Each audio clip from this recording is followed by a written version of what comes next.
Saudari-saudaraku yang terkasih, berjumpa kembali bersama saya Romo Antoro dalam Renungan Harian, Kamis 12 Agustus, hari biasa pekan ke-19. Semoga kita bersama keluarga selalu dalam keadaan baik, tetap sehat, dan bersemangat. Inspirasi kita hari ini dari Injil Yesus Kristus menurut Matius, bab 18, ayat 21 sampai bab 19 ayat 1. Marilah kita mengawali renungan kita dengan tanda kemenangan Kristus. Dalam nama Bapa dan Putra dan Roh Kudus. Amin. Sekali peristiwa datanglah Petrus kepada Yesus dan berkata, "Tuhan, sampai berapa kali aku harus mengampuni saudaraku jika ia berbuat dosa terhadapku? Sampai 7 kalikah?" Yesus menjawab, "Bukan hanya sampai 7 kali, melainkan sampai 70 kali 7 kali. Sebab hal kerajaan surga itu seumpama seorang raja yang hendak mengadakan perhitungan dengan hamba-hambanya. Setelah ia mulai mengadakan perhitungan, dihadapkanlah kepadanya seorang yang berhutang 10.000 talenta. Tetapi karena orang itu tidak mampu melunasi hutangnya, raja lalu memerintahkan supaya ia beserta anak, istri, dan segala miliknya dijual untuk membayar utangnya. Maka bersujudlah hamba itu dan menyembah dia, katanya, 'Sabarlah dahulu, segala utangku akan kulunasi.' Tergeraklah hati raja oleh belas kasih akan hamba itu, sehingga hamba itu dibebaskannya, dan utangnya pun dihapusnya. Tetapi ketika hamba itu keluar, ia bertemu dengan seorang hamba lain yang berutang 100 dinar kepadanya. Kawan itu segera ditangkap dan dicekik, katanya, 'Bayarlah hutangmu.' Maka sujudlah kawan itu dan minta kepadanya, 'Sabarlah dahulu, utangku itu akan kulunasi.'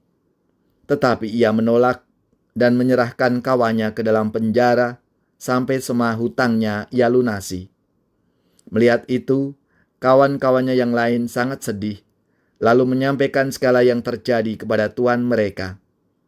Kemudian raja memerintahkan memanggil orang itu dan berkata kepadanya, 'Hai hamba yang jahat, seluruh hutangmu telah kuhapuskan oleh karena engkau memohonnya. Bukankah engkau pun harus mengasihi kawanmu, seperti aku telah mengasihani engkau?' Maka marahlah tuannya dan menyerahkan dia kepada algojo-algojo sampai ia melunasi seluruh hutangnya.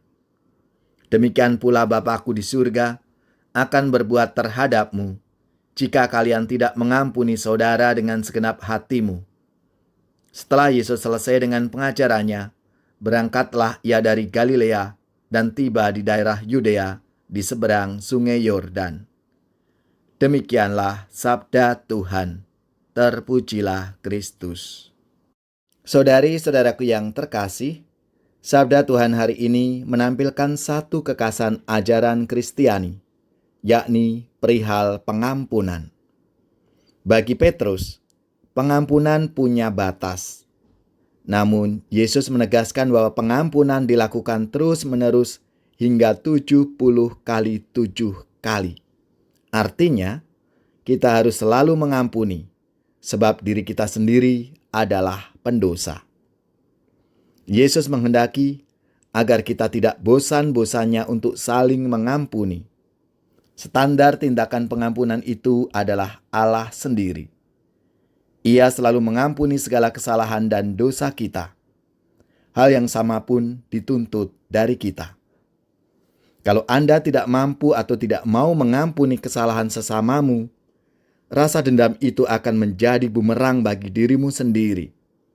Karena rasa dendam inilah yang menjadi sumber segala penyakit, baik jasmani maupun mental dan spiritual.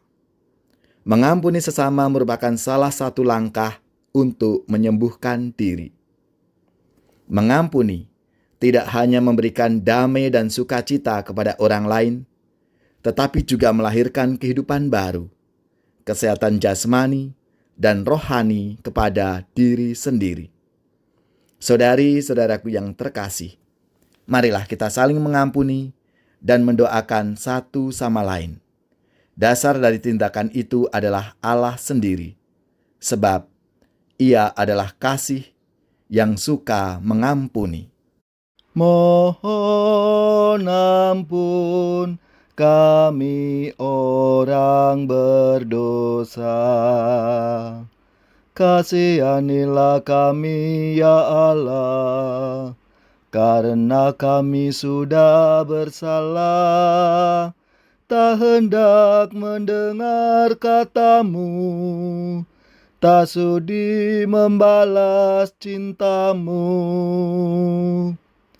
Mohon ampun kami orang berdosa. Semoga saudari-saudara sekalian, keluarga-keluarga, orang-orang yang kita doakan, mereka yang sakit, yang menderita, seluruh tugas, belajar, pekerjaan, usaha, serta karya pelayanan kita, dibimbing, dilindungi dan diberkati oleh Allah yang Maha Kuasa, Bapa dan Putra dan Roh Kudus. Amin.